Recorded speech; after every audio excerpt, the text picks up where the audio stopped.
Welcome to the Fix Harare podcast, brought to you by Harare News. My name is Tawanda Mudzonga. I'm the editor of Harare News, and joining me is the managing editor, Henry Munagatire. Hey, Henry. Hi, Tawanda. How are you doing today? Not too bad. Yourself? I'm doing great, thanks. Looking forward to the episode. This week, we're going to look at the issue of road safety. Reckless driving, unnecessary speeding, and disobeying the rules of the road have led to injuries and in some cases death for pedestrians and drivers. Today we look at the way traffic has gotten out of control in Harare, making life difficult and treacherous for all road users. Car accidents have become a real threat to pedestrians and drivers and have affected school children's ability to get safely to and from school. This week is United Nations Global Road Safety Week, running from the 17th to the 23rd of May. This is a global road safety campaign hosted by the World Health Organization along with Road Safe Zimbabwe. Today our guest is the director of the Road Safe Zimbabwe Trust, Sam Nyaude. Welcome to the Fix Harare podcast, Mr. Nyaude. Thank you, Tawanda. How are you? I'm good. How are you doing today? Awesome. Great. Mr. Nyaude, please can you start by telling us about your organization, Road Safe Zimbabwe Trust? What do you guys do? Okay, Road Safe Zimbabwe Trust is a non-governmental, apolitical organization that advocates and educates for safer road use. We are a member of an international body of like-minded people, the Global Alliance for Road Safety, and we've recently founded the Addict Alliance for Road Safety as well. We are also a member of the International Road Victims Partnerships that deals with post-crash situations for victims.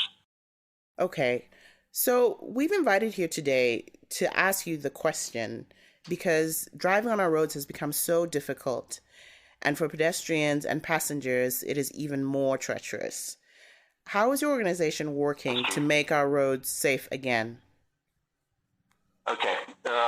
Currently, we are pushing for a speed limit reduction in urban areas because, like you mentioned, pedestrians and public transport passengers are the most vulnerable road users. And within our pedestrians, we've got another major vulnerable group, which are our children. And you will notice that in Zimbabwe, a significant number of our school-going children commute by themselves to school on a daily basis. The government of Zimbabwe mandates that children in the ECD, that's about 5 years, 6 years thereabouts, are supposed to be accompanied to school. But that means that everyone else from about 6 years going up has to see their own way to school. So as an organization, we are educating children on safer road use practices. We are supporting the global UN Road Safety Week, which is advocating for speed reduction in urban areas where people live, play, and work. But in Zimbabwe and Southern Africa, we've agreed that for us to make a practical, or come up with a practical solution, we should focus on speed reduction around school areas, thereby making schools safe zones for children. In the same light with that, we are working on safe road crossing activations where we support communities to be able to get a volunteer or assist the children within their school community to be able to get across major roads safely. Okay, so I hear you talking about reducing the speed limit to 30 kilometers an hour. It is currently 40 kilometers per hour, correct? Yes, anything between 40 kilometers per hour, 60 kilometers per hour, and in some places even 70 kilometers per hour in urban areas. Okay. Yeah, I was thinking about urban areas and other measures such as, for example, pedestrian crossings, which unfortunately these days are often ignored by drivers. Yes, that is an unfortunate development. Zimbabwe and generally Southern Africa has got among the highest road crash fatalities in the world. And this is heavily dependent on road user behavior. Our motorists, our pedestrians, and even our cyclists do so many random and uncalled for things. You see, in Harare, it's common sights every day where you see people driving against one way. You see cyclists cycling without clear visibility. And if you walk in areas such as town, people are just on their cell phones while they're using the roads. So I think we need to make a big push for better road use behavior. And then that way we can actually begin to make an impact to reduce injuries and deaths caused by road crashes. Okay. I think it's important to make people aware of their behaviors, but for some people, even knowing what they should do does not deter them from behavior that causes accidents and things like that. What other measures are you guys looking into to try and prevent the public from causing harm to school children, other drivers, passengers, pedestrians? And themselves too. So right. We have been pushing right now. Most of us will recall if you're in Harare or Zimbabwe in the times before 2017, people complained about over-policing. But right now, I think if we call and ask for the return of traffic police, it would be a justified cause. Because clearly there's a lot of under-policing right now, and people know they can get away with any road traffic offenses. With investment, you see things such as cameras and use of ICTs in monitoring will go a long way to ensuring that we protect ourselves from ourselves on the road. Okay, you talked about speeding, drivers talking on their cell phones while they're driving, but what is the greatest threat to passengers, pedestrians, and driver safety on Harare roads right now? What is the greatest threat, and how can this issue be addressed?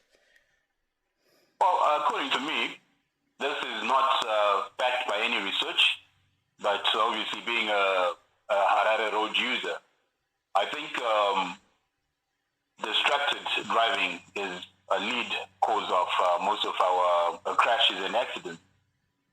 Distracted, like you mentioned, cell phone use. There is a big number of people speeding, impatience, and just general disregard for the law.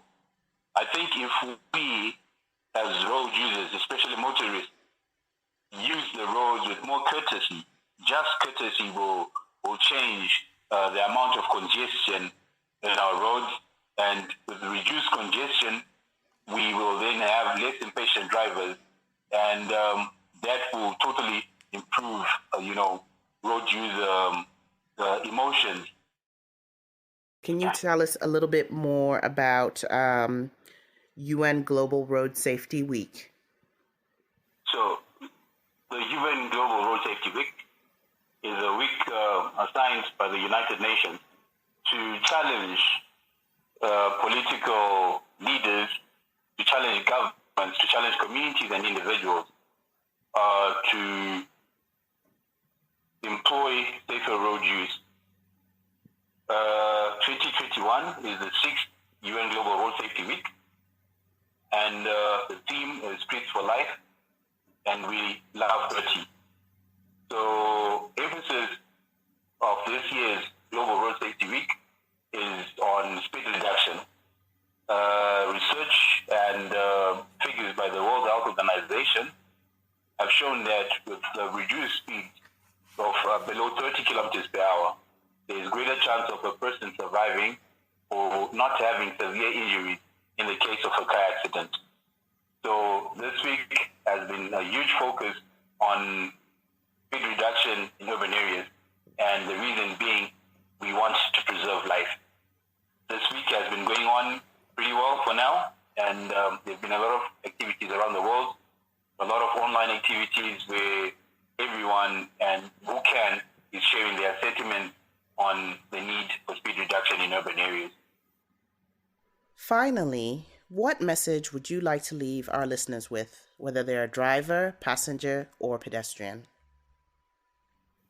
Okay, as a parting note, I think for me the most important thing is road crashes are avoidable. And because they are avoidable, we are putting the scourge on ourselves, on our families, on survivors, on families of the deceased or injured.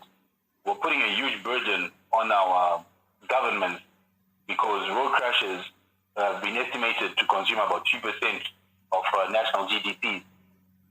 So my word out there is, if we can avoid it, it is best that we minimize our chances as road users of being involved in car crashes.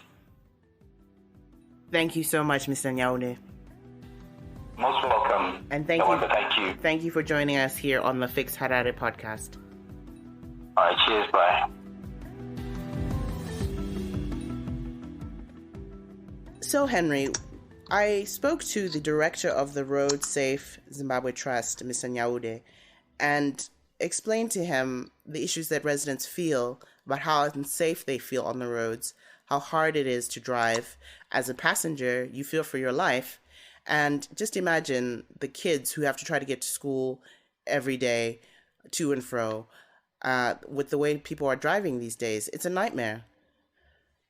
Yeah, it's an absolute nightmare, Tawanda. I think the road carnage on our roads, locally, within cities and towns, within Harare, for example, and even across the board when you look at intercity travel, is absolutely devastating. You've got a situation where the road operators, the drivers themselves, public transport operators are not adhering to safety. And also, it seems that even if there's a heavy presence of police on the road, that doesn't necessarily make it safer. Well, it just seems like everybody has forgotten that they took a driving test one time and that they passed a driving test and that there were rules of the road that you have to follow. Everybody's just disregarding that and they're just doing whatever they feel. And this is not just public transport. This is people with private vehicles. Everybody, it's the wild, wild west. Absolutely. There are no rules. There are no rules that people follow. We, the drivers ourselves, are as much to blame because, we can pass the blame on, but there are a lot of, you drive on the streets, normal people cut you off, normal people are speeding, normal people are talking on their cell phones whilst they're driving, texting on WhatsApp, you name it, people are doing it. And we're all guilty. And I think what we need to do now is to think about how do you make them safer. And I think, one of the good things he did point out was the issue of reduction of speed. I do agree entirely, especially in residential school zones and places like that. There should definitely be a massive reduction in speed. But also in addition to that, there are three other things that I noted that were discussed. And the first is the issue of ICTs in road safety, so the issue of technology in road safety. And in this day and age, as we are now in the fourth industrial revolution, this is important. It is much easier for us to police driving with technology, speed cameras on the major highways. We're talking cameras at intersections that can tell us what has happened. There's an accident. There's a camera there that tells us what happened. Yeah. Also that camera is there to if somebody goes to a red light, they get a ticket sent to them in the mail. That sort of thing. That removes the human interference element out of having to wait for police to come and draw a chalk on the street, which is good. It's policing, but at the same time, we can still have a situation where we can use tech, and tech can also make our streets safer. Nowadays, there's a huge spike in crime. Having cameras on street intersections, busy intersections, and places like that can help solve crime, and also help reduce the burden and reliance on police to solve all the problems, because the police can't be everywhere at the same time. And as we know, the presence of police doesn't make it safer, doesn't make things more transparent, apparently, especially in this part of the world. No, absolutely. I really take what you're saying, and I think the speed issue is really critically important. I think people are in a rush, they're late, or for whatever reason, and they're disregarding traffic lights, they're disregarding zebra crossings, which are really important for young kids who are still learning how to navigate traffic and the roads. We need to reinstate, I remember when I was growing up, there would be a policeman or somebody to help kids cross the road to get to school. And maybe we need to bring that back. Some sort of accountability on our end also as drivers is to stop when you see a pedestrian crossing. Absolutely. I think, the other issues, that can help also solve this is, like we talked about last week, we need to have a better public transportation system. We need an efficient and effective mass transit system in the city. Mass transit is important because, to begin with, it reduces the number of people that are driving. So a good percentage of people, if we had a proper public transportation system, would rather take the bus or the train or the tram or whatever it is to work and back, because it's more cost effective, there's no traffic. Also, children would use that as their preferred mode of transportation. I remember, again, when I was growing up, when we had Zupco buses, kids would take the Zupco bus to school. It would pick them up at their bus stop at 7, drop them off at school. Then on the way back home, they would jump on the bus at 2 o'clock and they're home. There is none of this, jumping into combis, mushika shika, keep it just a very good system would help with that. And then like you said, drivers must be governed by their own conscience. The police can't be everywhere at the same time, and we can't be a nation that only pays attention to rules if the police are there. That doesn't work. So we also now, as people, as residents, need to be driven by our own conscience to obey the rules of the road. And that will put a massive end. And that means us, the drivers, public transport operators, talking on cell phones, drinking and driving, all these things we take for granted, but those culminate in accidents. Absolutely, Henry.